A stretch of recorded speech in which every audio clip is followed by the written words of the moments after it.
all my movements, ideally are tied into um, moving in the right frequency with the wave. I never really want to take myself out of the natural rhythm or the natural harmony of the wave. And so ideally, all the movements kind of help facilitate that proper flow. Welcome to the Basis Surf Podcast. Very excited. We got Dane Gudauskas, who is just an incredible surfer. I've been loving and studying your surfing for years. You got the sickest style, and I've also shaped one of my favorite boards. I used to be on the RocketWide like nonstop. I mean, pretty much the nose is falling off that thing. That's how much I love the thing. So we're going to talk about the RocketWide. We're going to talk about the G Skate, all sorts of really cool stuff. Your thoughts on style, technique, and all that. But yeah, thanks for joining, Dane. Awesome, Van. Stoked to be here with you, man. Hell yeah. So my first question actually is, it looks like the beard is gone. I saw this clip where you were like surfing the Great Lakes and like your beard had turned into icicles. Did you have to chop them off? Is that why the beard is gone, or what happened? Yeah, holy moly. That was that was one of the funniest experiences of my life. It was so fun. It was years ago, but we were in Michigan and hanging out with some friends out there on the lakes. And I'd seen videos or something on Facebook of guys getting, ice beards at the time, just hardcore surfers, and you guys know, I guess if you're on the East Coast, it's not for the faint of heart, wintertime surfing. And, just being a kind of interested person, I needed to experience it firsthand. So I grew out my beard and went over there and gave it a shot and came back covered in ice. And then immediately, but it's summertime, so you gotta shave your beard. No, I loved it. I mean, I could live in the cold. I love the cold so much. To me, it's the best. So. Oh, that's nice, man. That's well, awesome. Tropics are nice too, but I know. I'll take that, man. I'll take that. Living in New York sometimes makes me question my life decisions for sure. Cool. Well, winters are intense over there. I'm sure. Oh yeah. So let's kind of start kind of in the beginning, and then we're going to get into all sorts of stuff. But I'm curious, you and your brothers, Patrick and Tanner, you guys look so close. What was it like growing up surfing together with them? It's amazing. We're still really close. I just saw them yesterday. I drove south to San Clemente to go hang out with everyone. And we're actually, now we run in a company together, Positive Vibe Warriors. So we're getting a chance to communicate every day together, work hard together. But growing up, we shared a room, just probably shared surfboards, just one or two surfboards, and just took turns. And Tanner was on the boogie board, and we just pushed each other every session that we had the time to be in the water together. And I don't know, it was really a fun time. San Clemente had a lot of progression happening.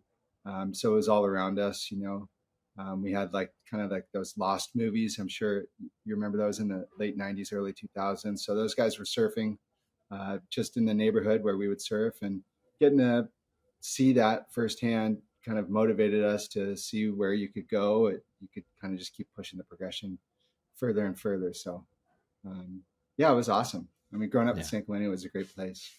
Yeah. And was it, what kind of dynamic was it between you guys? Like you said you're pushing each other. Was it sometimes competitive as well? Your brothers, you love each other, you hate each other. Like, what was that like? Well, I'm a twin with Patrick, and Tanner's 2.5 years younger. So you can imagine it was really competitive, but also too, the way we were raised, we were, with the mindset of like, hey, this is like your brotherhood right here. These are the people who are going to be looking out for you. You got to look out for each other, especially when you're out on the road. And it's like, that's who you can really trust with everything. So we never took that for granted. So we always knew deep down inside that we were there for one another, but it was like in the moment, it was for sure we were each other's sparring partners. Whether we were sometimes, it'd be chaos at the house. My parents, bless them, because she's 3 boys going through that sort of lifestyle would have been crazy.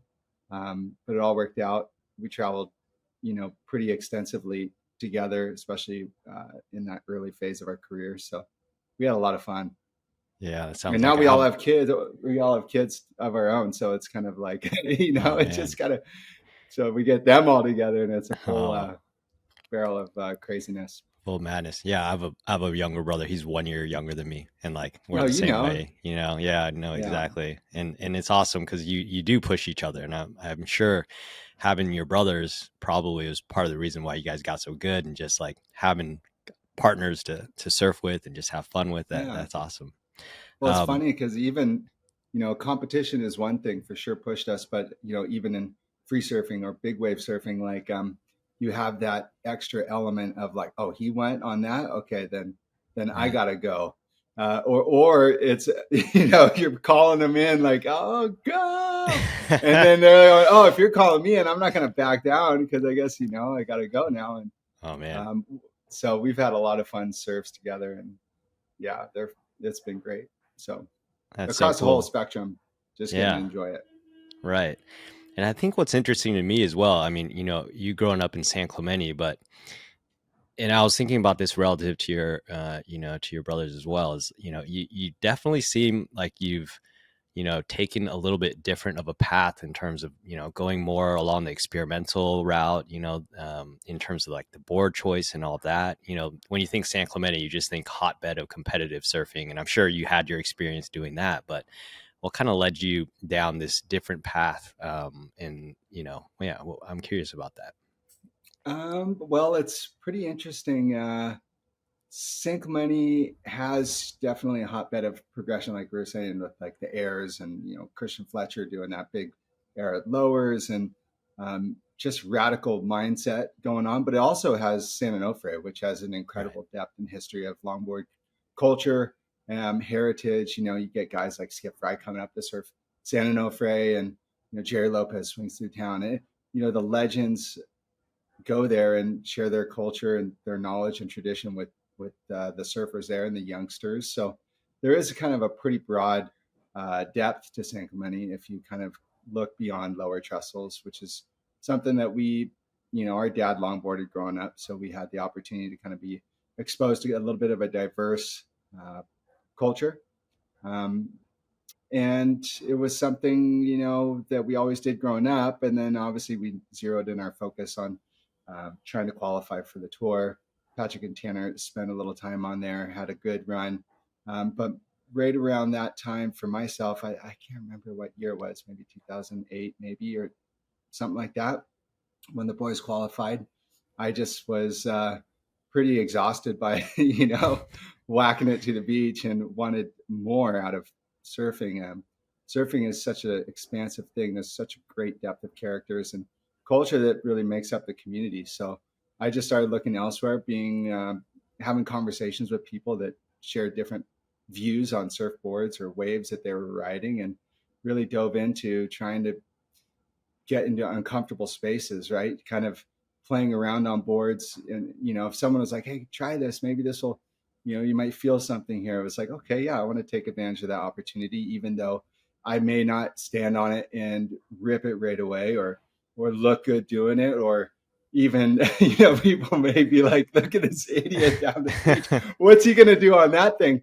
But really, those are the moments that I was leaning into for the last, I don't know, 15 years. They're the ones that make me inspired, listening to shapers, hearing their philosophies, and why they're so inspired about shaping something, bringing something to life to improve your surfing experience. That to me is interesting. So yeah, I just dove deeply into it, and it's been great. I think it's an endless book. Yeah, it's fascinating. I mean, I've actually listened to a few of your podcasts with Donald Brink. And you're getting super trippy, going ASIM, full on ASIM style, And then I remember seeing this video a while ago. It was like what was it? I think it was, I forget where it was, but you're talking about how surfboards are like mental space vehicles or something like that, and like you had like a single fin and like another board that was just, like two single fins, and then you got your short boards. And I was like, yeah, you're just like willing to dabble all over the place. Yeah, there's nothing too crazy. I mean, if it floats, it goes, and I want to know what it feels like, and really like that's what always surprised me when someone goes, "Oh, that can hold it," and I go, "Ah, no, I'm not gonna ride." It just feels like, I'm like, you don't know what it feels like till you get it in the water at all. So, I mean, you have Yeah. an idea, but there's always so much more to discover.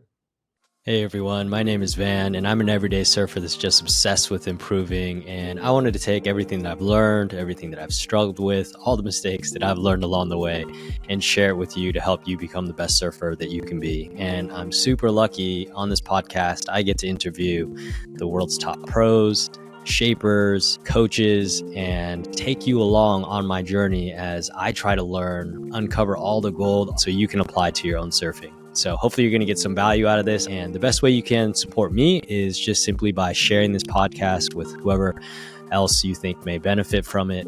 I also have been working really hard for a long time on something that I think is going to help a ton of people. I know that it was a game changer for myself as well. But more to come on that over the next coming months. I'm super excited. Thank you for all the support. And for those of you just joining for the first time, welcome to the Basis community. Super stoked to have you. But I think what's interesting is that you've taken, you've obviously experimented a ton and ridden a bunch of different boards, but then you've brought something back from all of that experimentation to create boards that are so appealing to so many surfers, I remember when the RocketWide came out and it was like blew up. Everybody was just like obsessed with the RocketWide. And, in some ways it is a traditional, not traditional. It's more of like a hybrid fishier shortboard, but there's something about it that just spoke to everybody, and everybody was like, oh my God, I gotta ride this thing. And then it's like the same thing is happening with the G Skate, So it's interesting how you've been able to like take these experimental designs, but then make something that's also accessible to people that may want to be more untraditional shortboard type high performance craft, and like blend something in the middle there, which I think is interesting. Well, And thanks, man. Yeah, that's cool to hear that feedback, because that's always been a goal, and we're so fortunate to be working with Channel Islands, who's embraced that opportunity to kind of collaborate on those ideas, and taking the information that I've gathered just through the experience of riding different boards, because you realize there's so much value in all these certain designs, and how you can, infuse them into our thruster surfing, or even just like look at the G Skate. It has a twin trailer setup. I guess it's like we look at it as creating a portfolio of open-minded progression, or ways to access progression, or I guess like high performance surfing through different tools that we've kind of gathered from riding different equipment. So it's definitely a fusion, and there's just thankful to CI for giving us the opportunity and listening to these ideas, because sometimes they're crazy and sometimes they're out there, but we always try to distill down what's the most useful for people who are out there going into the shops and wanting to grab a board that's going to give them a great surfing experience. yeah, it's interesting because they're just so user friendly, and that's one of the things that comes from probably experimenting with all these bigger boards and whatnot, but then they're also high performance at the same time. It's the RocketWide. Why don't we just chat about that one real quick? It's not one of the newer models, but I would just highly recommend it to anybody. Like I said, I've ridden it a ton, and I love the board. What was your initial kind of genesis and imagination that brought that board together? Yeah, the RocketWide is a super special board. It originally was the Rocket 9. I'm not sure if you've heard of that design. I had done a trip with Dave Rostovich and some other surfers in Indonesia, and it was really one of the first times I had seen someone writing kind of something funky in a way that was kind of manipulated into a bit of a conventional board. It had nice normal rails, kind of shortboarding rails, and wide point forward, pulled in tail. Yeah, beautiful board, but he was ripping, and it was so inspiring. He was just riding it as a twin fin, and I couldn't believe, even on the backside, just the access of movement that he had was phenomenal, and speed. And I was super inspired. I came back and just go, I got to rethink what I'm riding, just for fun. Dave was having so much fun, and Yeah. that's what you want to do, right? We want to create boards that gives you that feeling, that joy. It makes you want to go surf. So yeah, I came back, started whittling away with Mike Andrews. The Rocket 9 came out of that process, and then it was a little bit of a narrow tail block, and we did notice that there was some lack of ease riding it in California surf or mushy waves like Huntington Beach or Lowers or whatever kind of thing. So we just chopped 2 inches off the tail and 1 inch off the nose, kind of lowered the rocker profile, and you were left with this beautiful outline. Mikey threw a nice swallowtail on it. And right from the first get go, it was just a treat to ride. It had such a nice surface area, and sometimes the outline just existed naturally. I mean, we didn't change very much to it, and it was just a beautiful board. And it's so exciting. I see that in lineups all around the world, and people coming up to me, and like I said, all around the whole world. It's just so amazing that that board has transcended that far, and people just really have a great time riding it. So yeah, Yeah. that's a slam dunk. You can ride it a twin trailer setup, get a little more free flow, a little speed. Or, I was riding as a thruster. It felt, like you said, like you could gravitate. If you had ridden a shortboard all your life, you could stand on that and still surf the way that maybe you were doing it previously. But you had all this tremendous amount of speed. You were catching waves super easy, just navigating flat spots, and you could still turn it super hard. Yeah. It's so much fun. And there's something about just the outline that just speaks to a lot of people. I think that's probably what it is. It's that perfect balance of like there it's somewhat generous, but not so generous that it looks like it's gonna hold you back from a performance perspective. And Well, that I'm was kind curious. of frustrating though. Like just on that note, was prior to that, I felt like there were boards coming out into the marketplace that were catering towards trying to make it easier to surf in squishy waves, but you couldn't really put your back foot on it and turn it super hard or just really rip into these things. So I think that that was the mindset of going like, hey, like, gosh, I see the mindset here. I see where you guys are trying to go, but the performance just isn't strong enough. So like, let's, thankfully the RocketWide really kind of let you do the surfing you wanted to do without being compromised by the width. Got it. Got it. Yeah. And I'm really curious, like how much R&D goes into developing, a model like that or the G skate. Like how many different iterations do you have to ride and tweak, and how much time do you spend like fine tuning the rocker and the rails and all these aspects? It could be anywhere between a year to a year and a half. Definitely at least a year. But sometimes you get it, the outline and stuff dialed right away, first go, kind of like the RocketWide. I think what happened was we cut down a 5.9 or a 5.8 Rocket 9, and then we were left with a 5.5 RocketWide, which obviously because you're shrinking it. And then it came down to how is it going to scale, because I wanted to ride it at a 5.8. So that means that we had to take the 5.5 and then scale it up.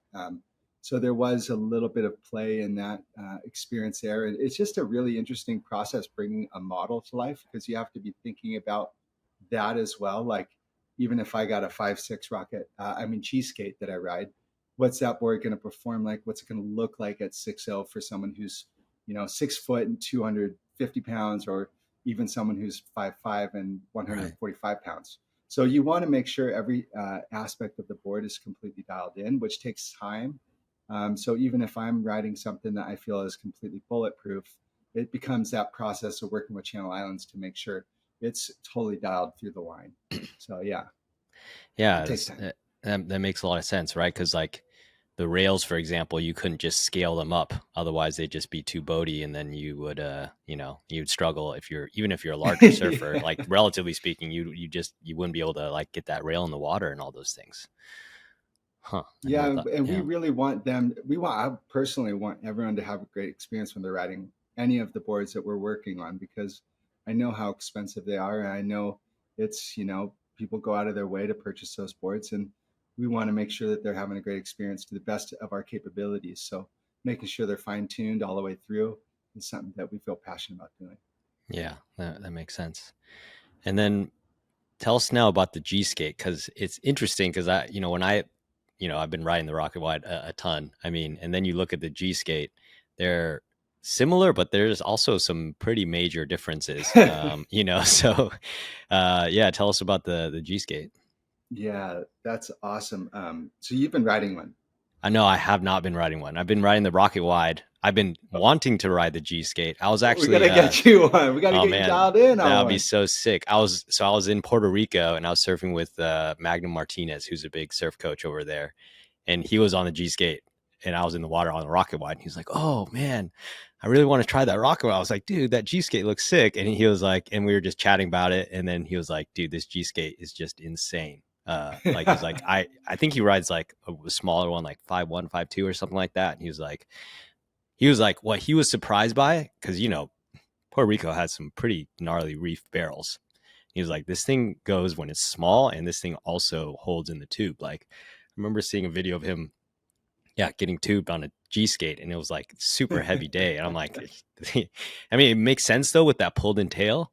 But what was interesting to me on that day when I was surfing with him is because it was like kind of a smaller day, but just like how quickly he could hook up and get vertical in the pocket and just like do this really quick reentry. And I was like, whoa, and it was interesting. It was an interesting day because that was a small day too, and like a relatively small day. But I mean, he's a really good surfer, so that makes a lot of sense.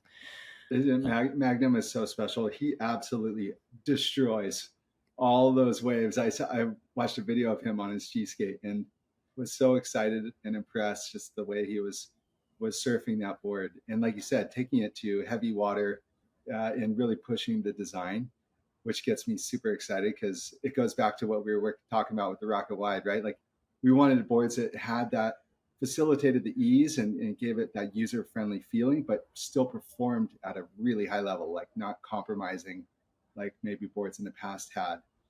So that was exciting to watch Magnum rip. But the G Skate was a really fun process to bring to life.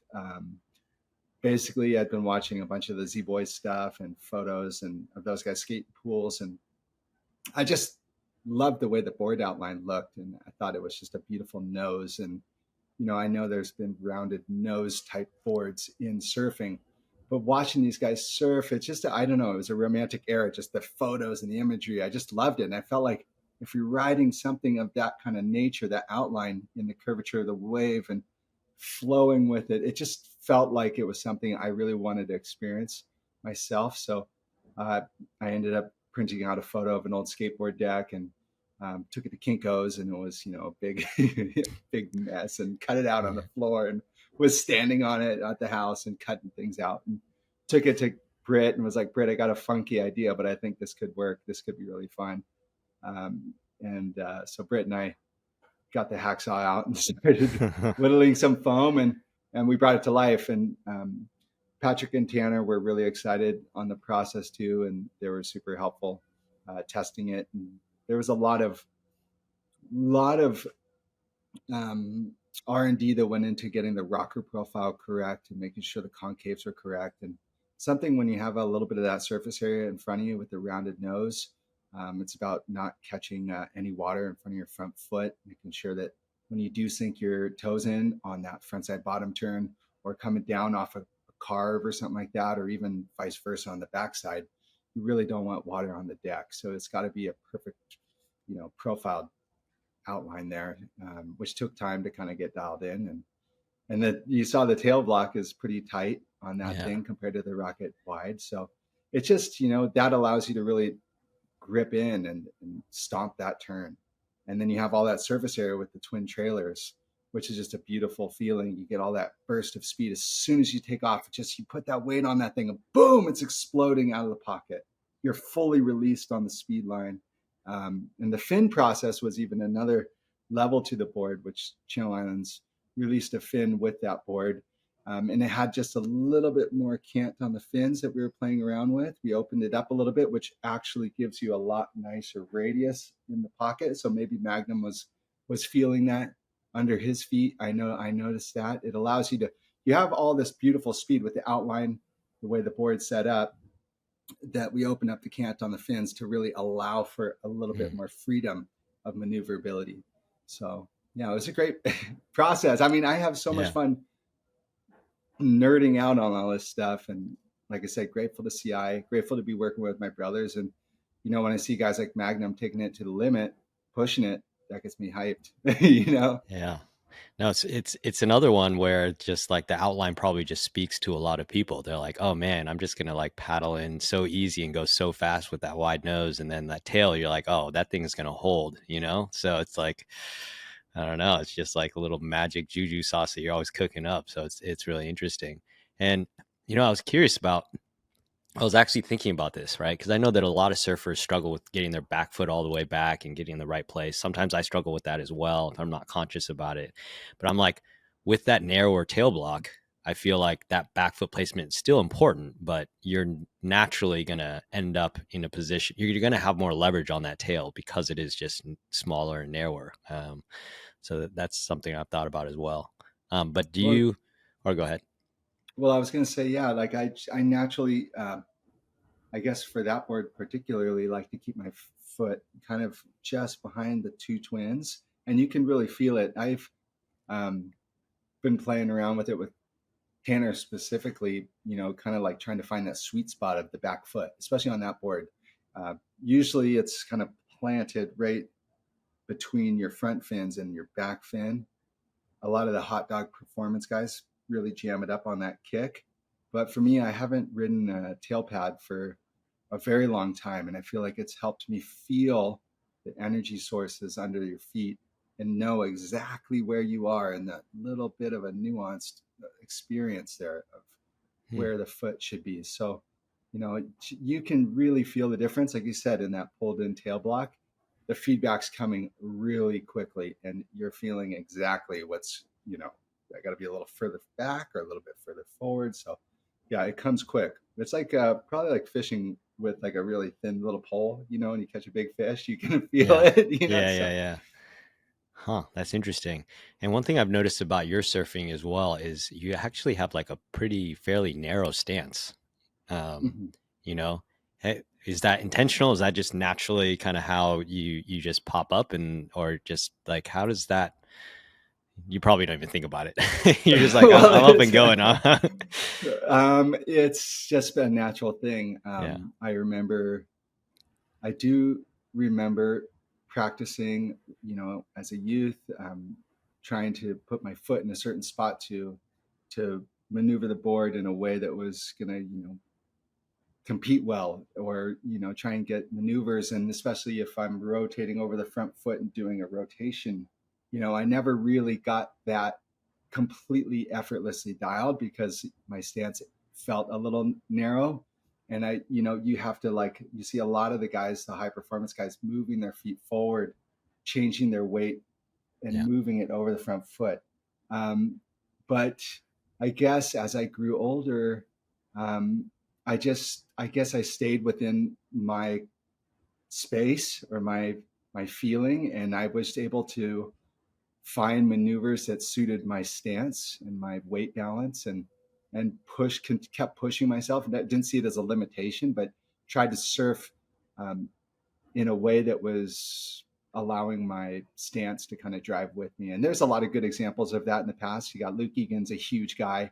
Luke Egan's a big, goofy foot, got a really narrow stance. Brendan Margison's got a pretty narrow stance, um, surfs pretty upright. So there's some good examples. Of course, every goofy footer feels like you wish you could surf like Aki, but his body type is everything. He's just so yeah, compact. And Tom right, Carroll, those are guys who I look to as like, oh my gosh, I think I burned out, the documentary. I'm not sure if you remember that video, but I just watched it over and over and over again. And so, yeah, that's kind of what influenced me. And then over time, you just kind of start seeing your thing as maybe your strength and your yeah, something unique about yourself that you can kind of play with. And yeah, I didn't feel like I had to turn into someone else, I guess, over time. right. Well, there's this.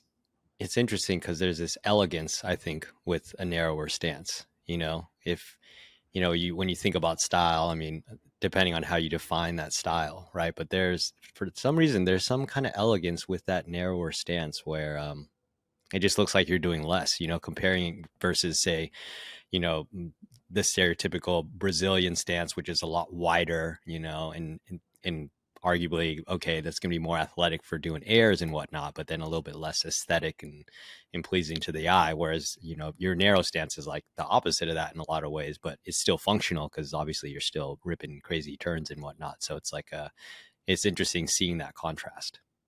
Well, thanks. It's so funny because yeah, it does have its advantages in certain situations. And I realized I started playing around with those backside turns, kind of inspired by Pete Mendia and, Mike Lostness and, obviously Aki, anyone who was just doing these big backside carves, laying them down. When you have a very narrow stance, you're able to like really squeeze in everything.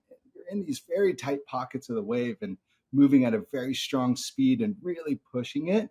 And I noticed that that really was a huge benefit to having a narrow stance and being able to tuck the back knee in and really just kind of snowboard it out and just, and it just, man, I kept going deeper and deeper into the wormhole and pushing it harder. And my stance probably even got more kinked in, and my back foot kind of turned a little bit more Yeah. forward, rather than kind of like this boxy stance. I end up kind of surfing a little bit more forward like that. So, in Right. certain situations, it's a little bit limiting because, like you're seeing some amazing aerials and different surfing on the WSL, but that's not really the surfing that kind of I feel inspired about doing myself. But it's exciting to watch. But this stuff I'm doing, I'm like really stoked out on the way my feet feel, my body's in alignment, and just excited. That's so interesting that you say that, because I was thinking, I remember somebody was commentating or talking about Jai Glindemann, and he Mhm. doesn't do airs. He's purely a turn guy, and they're talking about one of the reasons why they thought his style looked so good and why he was so powerful is because he has a narrow stance, and that allows him to get more leverage on his carves, which is basically what you were talking about. And I never really fully understood exactly why, but the way you explained that made a lot of sense. And it's interesting too, because when I think about your surfing, like your backhand carves are what I like love the most. One of the things I love the most. They're just like, yeah, you get so tight and compressed, and then you just like let that thing go, and it's like so sick. It's Oh, it's so much fun, man. You oh. gotta you gotta do one for me, and then send me the bid. Oh man. Well, what are your tips? How do we do backhand carves and cutbacks like you do? I think you just you got to be willing to let it all hang out and not be afraid of the car crash. And it's going to take time after time of practice and finding the right timing and sequence. A lot of it is finding the right angle of the lip line and, approaching it at just before it goes hypervert, and then capturing the maximum speed and angle right here when it goes vert, and then driving down through the flats. And so it's all about timing and just giving it all you got. The more commitment you have on the back foot, driving full speed, no holding back at all, you're going to have a higher likelihood of making it. But to get comfortable with that feeling, it's going to take a lot of wipeouts. And I've nearly blown both my shoulders off trying that thing, and so you got to be willing to kind of commit and just let it all hang, and you'll Yeah. find it. You'll find the line. It's beautiful when you find the line. It's existing right there in front of you. You just have to commit to it, and it's right there. Yeah. So yeah. That's interesting how I like the way you're positioning so much of it as just being in the right place on the wave to fully unlock the potential of the wave, right? And then just releasing your body as well, and this harmony between the wave and your body, and just it all comes together, and you hopefully got a beautiful carve like some of the ones that you've been doing. And because I was looking at I remember watching the Surfers Journal did a piece about your style too, and definitely when you're there, there was this one wave that you caught, and you're just doing a million backside carves on it, and you know the one thing that really stood out to me in that, and then some other things, is just like how low you get as well. As a taller, lankier dude, like you get your style, you got this narrow stance, and you get so compressed. Like, is that a conscious decision as well, or is that the key to allowing you to unload when you get up into the lip, or how do you think about it?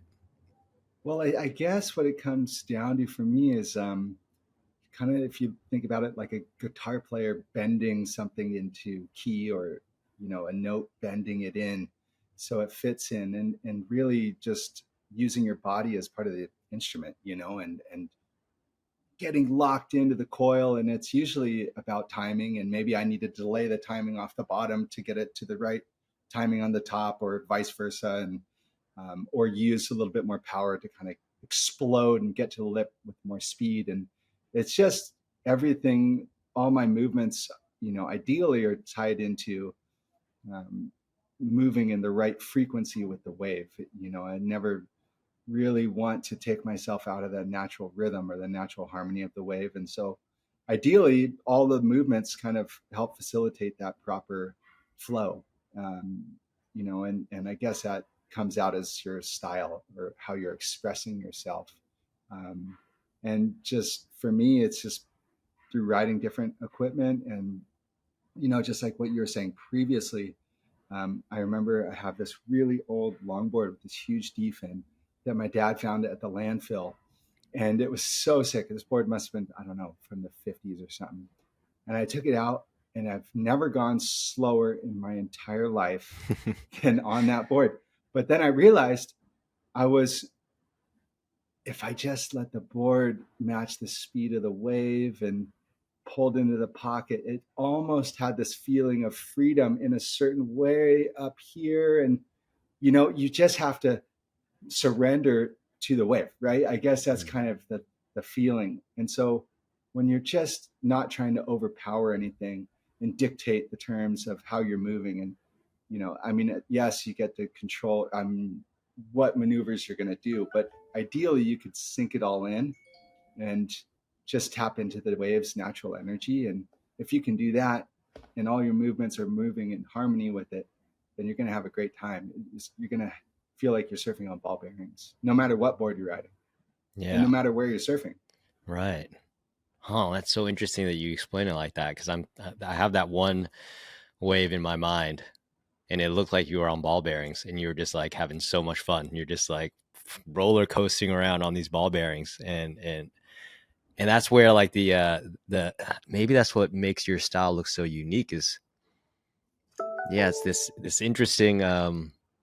You get so compressed, but then you're just like flowing with the wave in this way it's kind of amazing. So that's Well, it's always a work in progress too. Sometimes you like you said, you take that wipe out or you catch that rail and things all fall apart. But it's always, that's I guess what's so beautiful about surfing is that, I mean, it's fleeting, right? That moment of sinking into the waves' actual natural timing and rhythm. It's something that we're always falling in and out of, and maybe just with life in general. You're always trying to tap into that natural flow state, and that's what keeps us coming back. So right. that's kind of part of the beauty of it. For sure. Well, there was this other clip I remember seeing you. You were riding what you were going backside, and it was like an orange. I think it was maybe a CI mid or something like that. And you looked really good on that as well. Like, you ride all these different boards. Like, how do you adjust your technique if you're riding a board with more rail line? Well, the fun thing about the mid is we got Devin Howard in the background there with CI, and he was kind of helpful in guiding that board under my feet and saying, just his tips were just don't try to surf it like a shortboard, and so I always love listening to elders in our community because they have so much knowledge to share. And obviously listening to Devin, I was going to take his advice and just play within that realm, and stand up on it, see what it feels like, see where the board wants to go, and try to play with the feeling it's given me. And I had the chance to ride that board a couple different places. Definitely there was a lower session. There was one down in Africa. I took it with Kepa. Went on a nice trip to surf these right points, and um, it was a lot of fun, man. You have all that rail line to jam on, and you can really drive, and you can really accelerate up the wave face at a very fast speed. And it was just a really cool thing. But also, getting a little bit forward on it, just setting the trim and then setting it back and adjusting it. There's so much to jam on. And now, you even have kids like Corey Colapinto who are taking the mid length and riding a bit of it as a nose rider, or Yeah. just doing different stuff, and it's exciting. I mean, I think this generation is going to take surfing to a whole new level of freedom and expression, because they're looking at boards, and maybe how we have ridden them, and they're going, I could ride it totally differently, or I could see it differently. And that's the beauty of it, right? Just taking you to a different place on the wave. And so they're jamming on it. So yeah, Yeah. huge kudos to Devin for all his influence to Channel Islands, for sure. Yeah, for sure. Yeah, Corey's thin twins look so insane. The way he's He's surfing those amazing, things. right? Yeah. Yeah, and I was talking to a friend, Jimmy Thompson, who's good friends with Corey, and they were describing the experience of, watching mid-length surfing and saying, I think we can surf that board in a totally different way, in a totally creative way.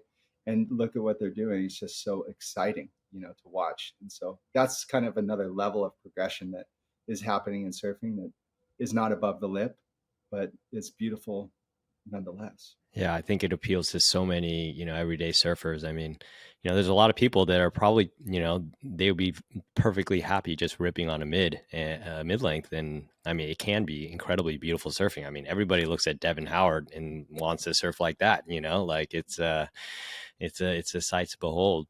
Actually, I had this question going back now, because the RocketWide had a little bit of a wider tail, it being kind of, coming from a fishier background. And then the G skate has much more pulled in tail. Like, do you adjust your surfing at all given the different tail block, or, the tail block and just the way it's set up? Or is it going to feel like a pretty easy transition, or is it more just, you just need to spend time on it and then you'll adjust your weight distribution? How would you describe I that? I think that it's obviously surface area equals speed, especially across the flat sections. But maybe there's different ways of other metrics to kind of get to the same destination, I guess you could say, like utilizing a big surface area fin, like a twin trailer combo, or maybe there's different distribution of volume throughout the board that you're going to be standing on as well. And then that tight little tail block is going to allow you to do those heavy turns that you want to do. But do I adjust according to what I ride? Yes, for sure. But it should be a subtle adjustment. You should just kind of feel pretty natural on all of those shapes. They're kind of designed for, like you were describing, kind of that user-friendly experience, but they're definitely going to provide you with a little bit of a different input and where you're going to go on the wave. You know, so Yeah, they should interesting. all be pretty easy to access, but I think for sure is going to give you a different feeling. Right. Yeah. Huh. I'll be curious. I got to borrow a buddy's G skate, and we'll see how it goes, and I'll take that into account. Um, Yeah, there's probably a few out there on the East Coast. oh yeah, for sure. I'll be able to find one. I mean, everywhere I go, I see one nowadays. So I'll just be like, "Yo, let me get a little hit of that thing and rip around on Great. it a Yeah, little what's bit." your local surf shop out there? Um, let's see. We got Breakwater, which is like right there on 67th and Rockaway. And Cool. I think there's like a surf station, and then there's a couple of them anyway. Yeah. Yeah, go check them Um, out. so we've been talking about small wave craft for a while, and small waves mostly. This was a long time ago, but there's this one podcast that you did with Donald Brink, Mm-hmm. where you had just come back from surfing Fiji, and it was Yeah. like it was like an hour long anxiety attack. Oh, That's what listening to that thing was, man. What was that like? oh Everybody has to man. listen to it, by the way. Because what's interesting is when you I would. most of the time when you hear big wave surfers talk about surfing big waves, Mm, like it's kind of like a different thing where they're just like, oh yeah, it was big. I don't know. They don't really draw you into it, but something about you the way you told that story, it was just this build up, this continual build up, and it just gets gnarlier and gnarlier and gnarlier. You're just like, I was gripped the entire time. Yeah, what was that like? oh well, thank you. Yeah, it was such a special experience, and Donnie's such a good friend, and it was so cool that he came. I remember he came right over to the house after I got back, and my board was in like four pieces. And we were checking this thing out. It just got destroyed, and Donnie put the mic down, and we jammed on it. So that was a great little time capsule. But yeah, that experience I think must have been maybe 2016 or ah, maybe it was later 2018. That would have been maybe the one. But it was, man, cloud break at that size is spectacular. It's absolutely massive. So heavy, so much water moving, but it's beautiful. It's perfect. It's just calling you right into the pit and making you want to go catch the wave of your life. Oh man. Somehow it's so beautiful that you want to avoid all the danger, or like you can't see the dangers. You're just going Yeah. for the perfection. So it's calling you in, and um, yeah, it was spectacular. I trained quite a bit, years leading up to that swell, and put in a lot of work trying to spend as much time as I could on that reef and getting to know all the local people and just really trying to connect with that place. And so to ride some really big waves, probably my best waves of my life out there, it was a really special, fulfilling experience. And, sometimes it's obviously great when you make the biggest waves of your life, but when you get annihilated on some of the biggest waves of your life, then you get to understand the consequences of what you're dealing with. And so you get to gnarly. you get to grasp the total experience. So that was fun, and got scars and exploded surfboards and tell the story. So Oh my it was God. awesome. Yeah. Yeah, it's beautiful in there. Oh man. I can only So imagine, man. I can only imagine. but Well, yeah, you got to be in the right headspace to approach it. for You got to sure. be totally tuned up and have everything dialed in. Yeah. Now that you're a dad, you're probably doing a little bit less of those, that kind of surfing, huh? Yeah, it's yeah, definitely a new parent. You got to riding that wave is the biggest wave I've ever ridden for sure. But it's Yeah. so beautiful. And big wave surfing is something that my brothers and I have always just been interested in. It's part of the surfing experience, right? And community and culture and heritage of what this whole thing is. And growing up in San Clemente, Greg Long and his brother Rusty would give us rides to school, and we would hear their stories that come back from Todos Santos and Oh my just God. like and Mavericks, early Maverick stories, and just going, what? No way. And so, we were hooked in that way. We always wanted to experience it. And, at a certain point, we never committed completely in terms of this is the only thing that we're doing, but it was always something that we wanted to be in the right shape to approach it. We wanted to have equipment and safety completely dialed so that when the time came and the swell was up, we were capable of handling it. And, I think the last big session that we had was out on the outer reef in Hawaii during the last eddy. Mm. All three of us, my brothers and I, got to go surf it. And it was just a Oh complete my thrill, God. man. Like I can't even describe how big those freaking waves were. And it's like, yeah, getting that one wave is spectacular, but the whole experience is what makes big wave surfing so rich. The characters that you're sharing it with, and the stories, the banter, and the lineups. You know, can you imagine the conversations that are taking place when you're Oh my God. shitting your pants because there's about 50 foot sets coming through? Is it small talk? Is it deep philosophy talk? Or no talk? I mean, it's always somewhere in the mix of all things because you're No. navigating these kind of, your own mortality. You're kind of just on this line of like, wow.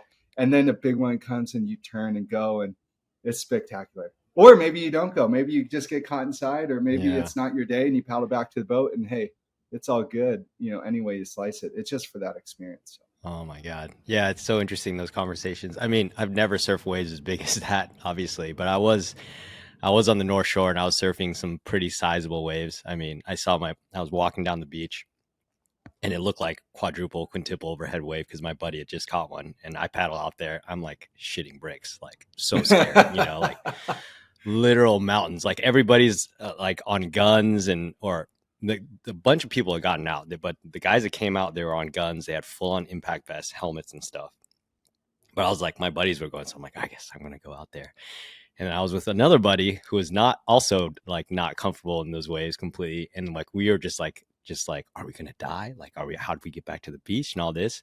And then like these two local dudes come up and they're just like on like tiny little boards and they're just chatting about like, yeah, what'd you eat at McDonald's today for lunch? Like, they were just like having they're just like, oh, this is just another day, and you're just like realize like the different kind of like zones your brain can be in depending on your skill A level or hundred whatnot. percent. It's It was like, crazy, right? it was so trippy. And I just remember the build up too, just like so scared with these mountains coming in. And then I caught one and I was just like, oh my God, and it wasn't as bad as I thought I was. And I was like, all right, I'm gonna get another one. And then I was like, all right, I'm done. I think this is enough adrenaline for this moment in time for me. But yeah, it was nuts. So It's a speaking of great feeling. oh yeah. So speaking of Donald Brink, like what's next? What's the next board shape? Are you gonna do ASIMs now, or what? Where are you going with Oh the next board man. style? Oh, with Uncle Donnie, man. Uh, just a little. backstory on Donald.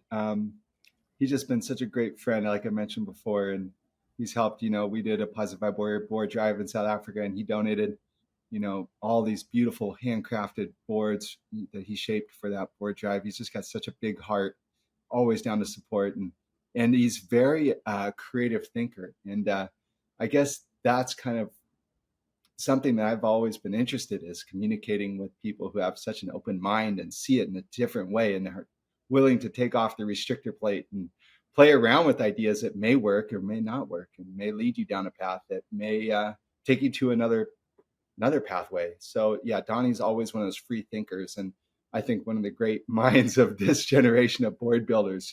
So I feel grateful to work with him on just little concept pieces.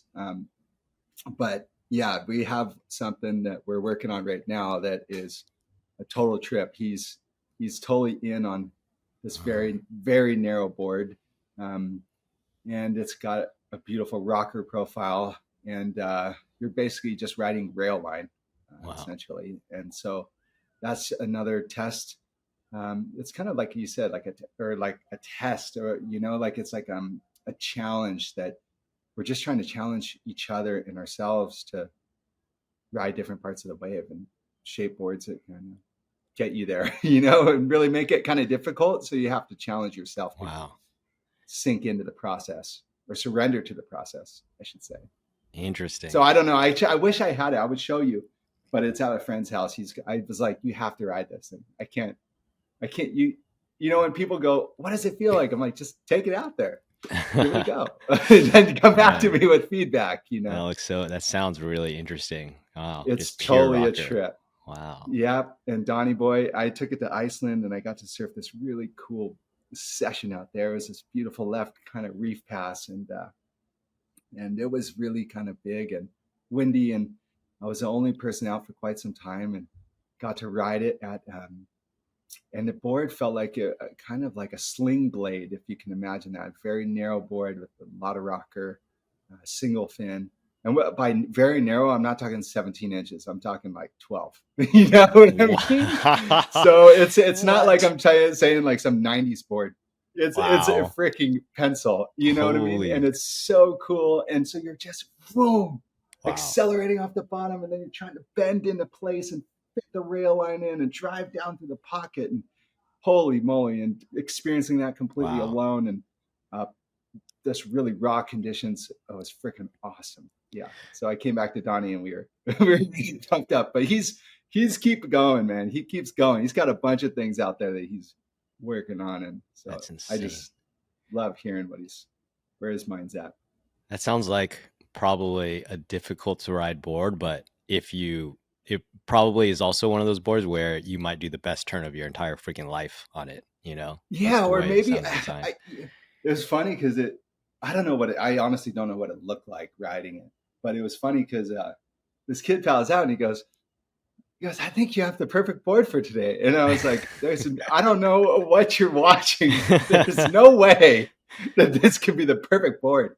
But it's giving this opportunity to see a wave like I've never seen it before, which was beautiful.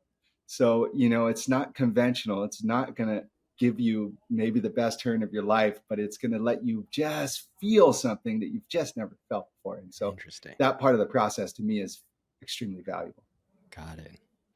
Well, that sounds interesting. And this is probably the exact opposite of a 12-inch wide board, but tell us about what you're doing with the Positive Vibe Warriors. I saw you catch this, like probably one of the most fun looking. I mean, it was like a 6-inch wave on like a 6-inch wave, but like, what are you doing with those with Positive Vibe Warriors?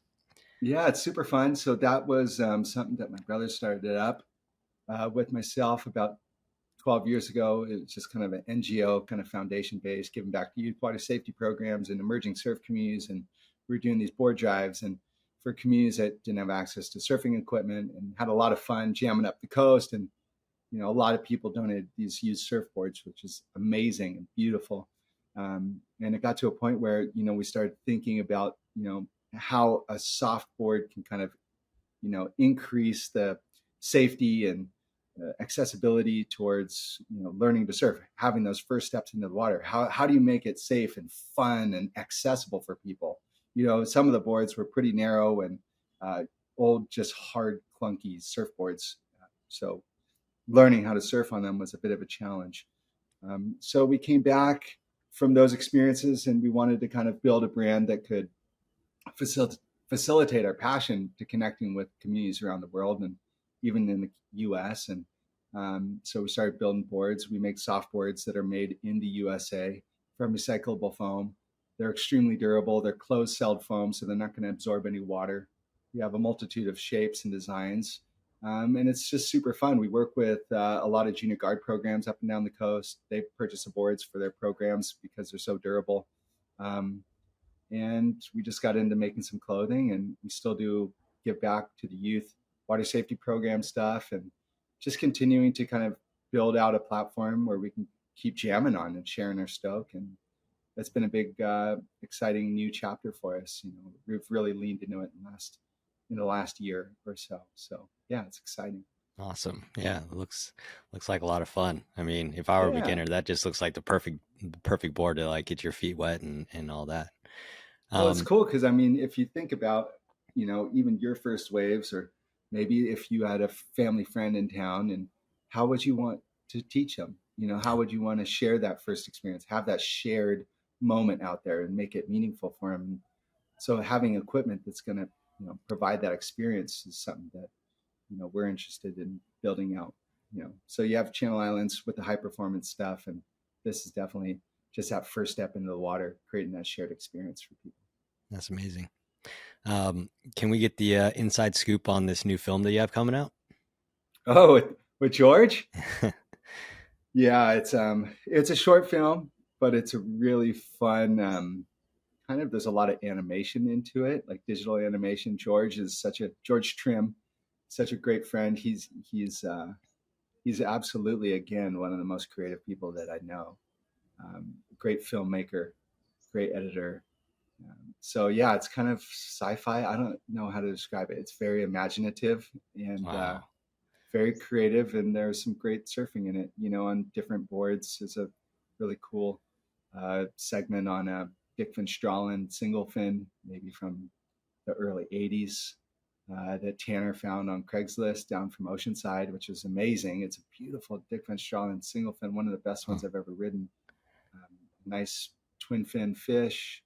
And then the G skates. So yeah, it's got a diverse kind of range of boards and waves, and then George is working his mixed master wildness. Wow. Never heard of a sci-fi surf film, but that sounds very interesting. We'll have to check it out when it comes out. That sounds awesome. Yeah, George, check him out. So yeah, that should be coming out in the next couple of weeks. So cool. Well, we got to work towards finishing up, but I got 3 last questions for you. First one is, what is your intention when you're riding a wave? What goes through your mind? I think anything that I'm feeling on that day or in that moment. It can be all kinds of things, but hopefully it just kind of, you lose it by the end of the wave. If you're still thinking about something before, when you paddled into the wave, at the end of the wave, then it probably wasn't very good experience riding it. So it sounds like you want to just completely immerse yourself in that wave. And then when you're there, it's just like no thought at all. Okay. No thought. Yeah. Just feeling, just trying to trust the line, trying to bend into time, just trying to get in time with the wave. And it's like if you're playing music with a band, right? You don't want to be that guy that's just out there, out of sync and out of time. You want to play in harmony and just tune in, and sometimes it takes a little extra listening and, lack of chatter in your mind, just lack of trying to control too much. So, yeah. That's really beautiful. I love that. All right. If you were to surf one wave for the rest of your life, what would it be? Probably a wave with my daughter on the boogie board in front of me on the back, and my wife hanging 10 on a longboard right next to me. Oh, dude, that sounds great. All right. Great. And if you were stranded on a tropical island, and what board would you bring? Just a pair of swim fins, just body surf. If I could just That's just it. fully body surf for the rest of my life, that'd be totally fine. Maybe no fins, maybe get good at that. I think that would keep you tuned up and fit physically and in complete harmony with the wave Wow. and ocean. Yeah. Wow. I never thought a surfer would pick no Really? surfboard. This is that's I epic. think, yeah, they're just little access points. People, the surfboard is just there to help you feel the wave. You're not you're feeling the surfboard, but you're trying to feel the wave.